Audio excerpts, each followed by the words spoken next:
Shabbat Shalom. So, Kelly and I actually have a kind of weird feeling right now about something that is sitting in our house. And here is what that is.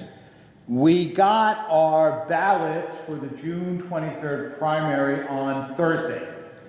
And in most years, if we had gotten it on Thursday, by Friday afternoon, I would have already driven it to the Board of Elections, right? But I have not done that because I don't yet know who I'm going to vote for on certain offices, and I'm waiting to gather more information, right? But we have now 2 unvoted ballots sitting in our house, and that's a very kind of weird feeling for us because, and those of you who know me well, right, know that patience is certainly a virtue, but it is not one which I possess, okay? And if I go into a restaurant and there is a line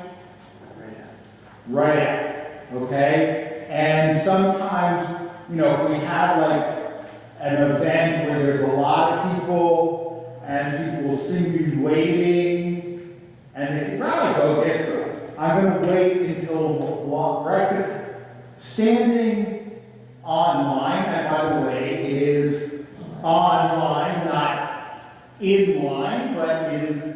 I am not a good waiter. I mean, also that. I'm not good at waiting. I don't know. I'm from New York. I'm not sure what, but patience is not a virtue that I possess. Okay, so today, as I said, we began reading the book of Numbers, which in Hebrew is called Bamidbar, in the desert or in the wilderness, and it covers 38 years from the second year since the Exodus to the beginning of Moses' farewell address. And that farewell address makes up almost the entire next and last book of the Torah, Deuteronomy. Okay, and this meta story of the wilderness, I believe, is one which we as contemporary Americans don't like very much, right? The Torah suggests that the 40 years of wandering was a necessity, right? And it's the wilderness period which forged us as a nation. It was necessary for those who were born and raised in freedom to reach the age of maturity before we were ready to cross over into the promised land. And this is not a message we want to hear. We don't like to wait. We can't tolerate the ambiguity of an interstitial period, right? We want everything now. And the thought that sometimes we have to wait for a period of time until we're ready is very countercultural today in our society, right? But one of the lessons of Bamidbar is that periods of transition are crucial, okay? And we are used to thinking, or one of my great intellectual mentors, Professor Peter Oakes of the University of Virginia, says we have to avoid binaries, right? To avoid either or thinking, right? And we're used to this either or type of thought. For example, medicine.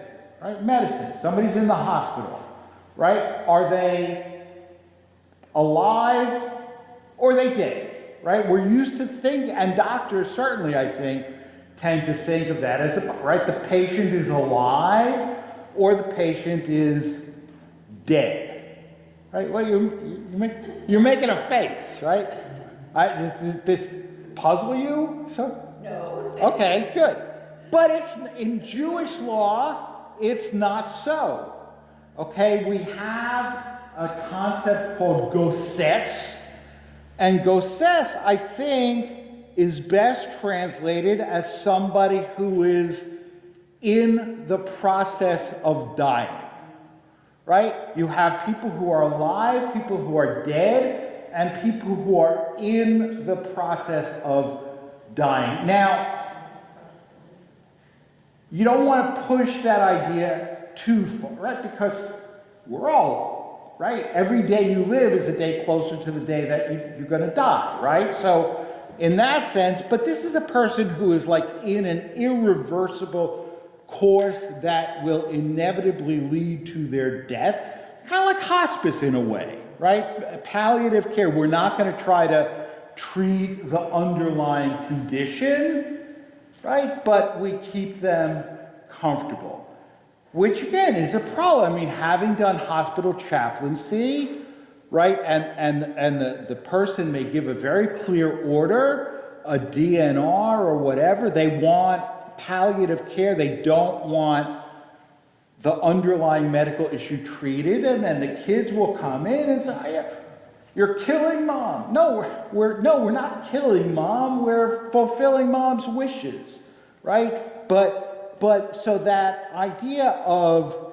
somebody who is in the process of dying, I think it's a useful and relevant concept in terms of figuring out whether and how to treat a person.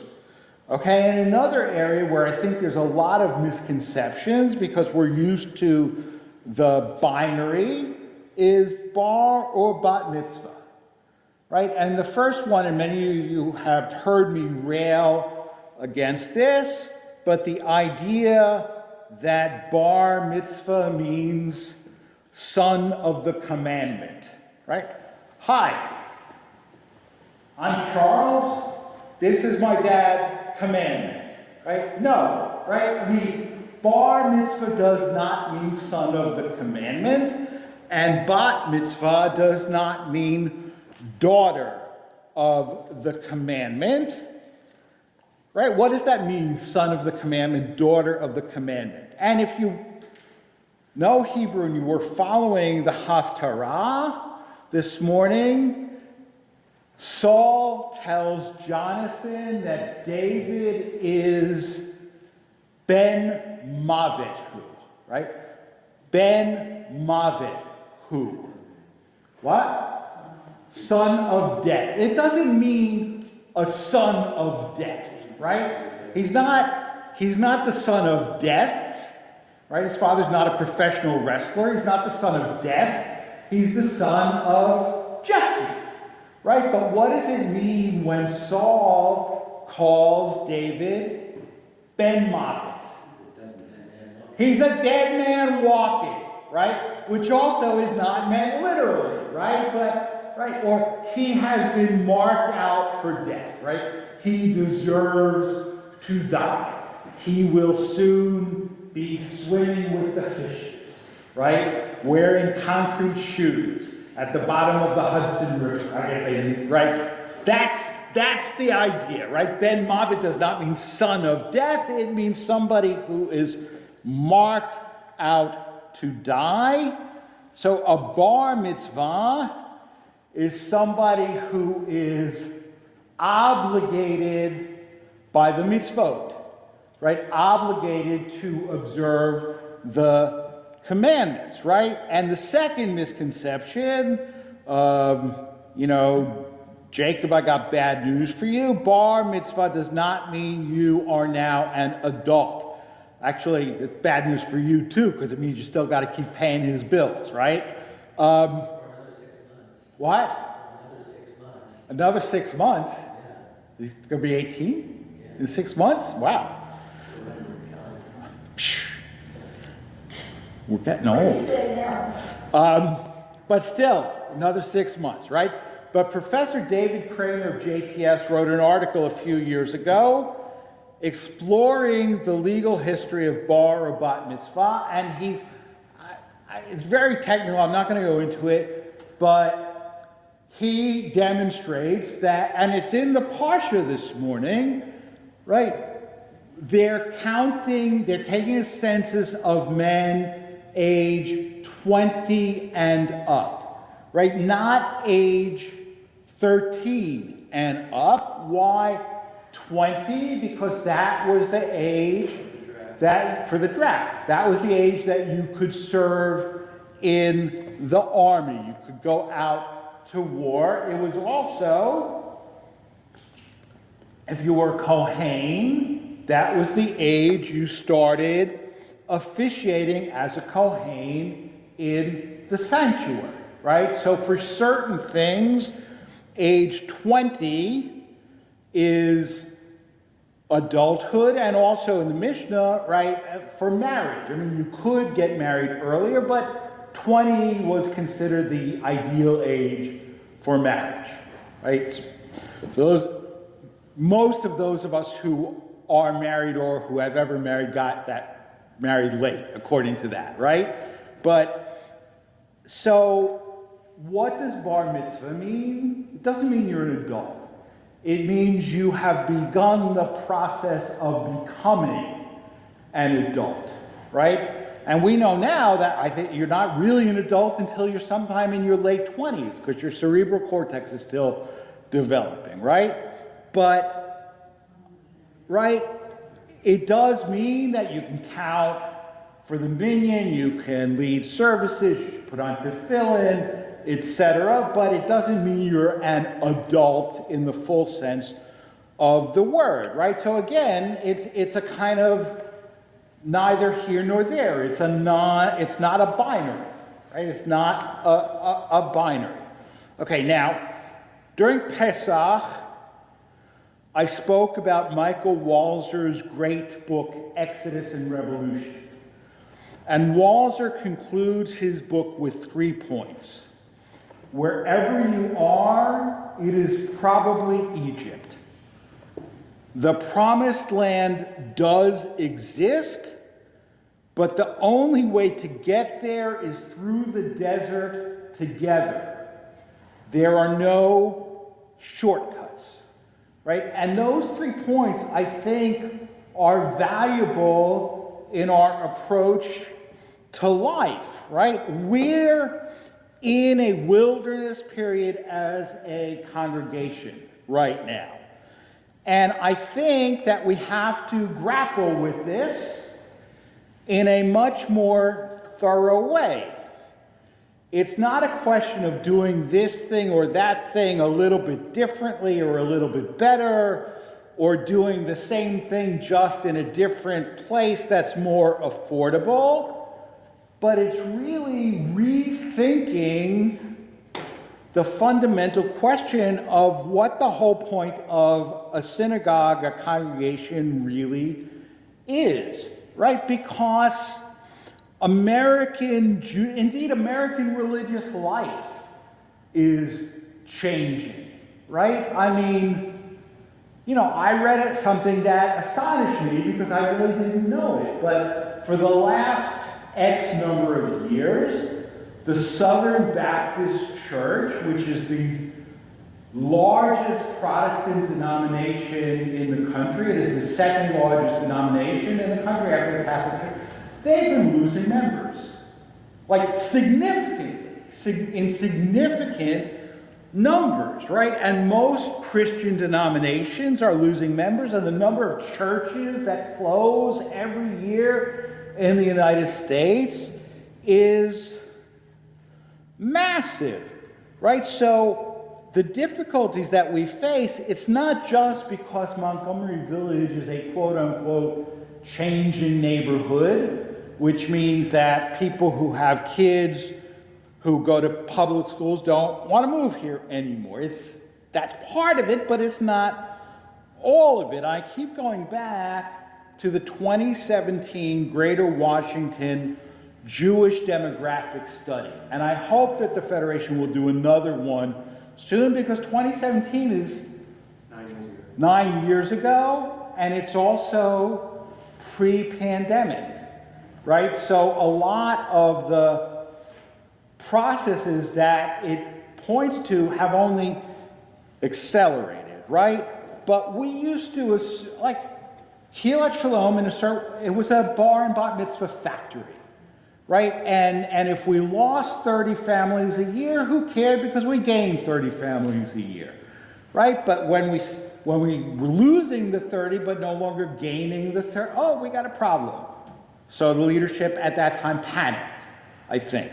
Okay, and I think that we're doing it much more planfully now than we did back then. But, all right, we used to say, so bar mitzvah, right? People would, because bar mitzvah, right? They have. But in 2003, because that was the previous demographic study, 2003, then 2017. In 2003, there were 11,000 Jewish kids in Hebrew school, Sunday school, what they call supplemental school formats, right? 11,000 kids in 2003, 8,800 in 2017, right? So a loss of 2,200 kids in supplemental Jewish education in 14 years, and membership in synagogues, right? And I don't recall the exact figures, and I didn't write them down, but the absolute number of synagogue membership units in Greater Washington from 2003 to 2017 declined by 200. Not 200%, not 200,000. So 200 less families were members of synagogues in Greater Washington in 2017 versus 2003. You might say to yourself, not great, but not so terrible, right? But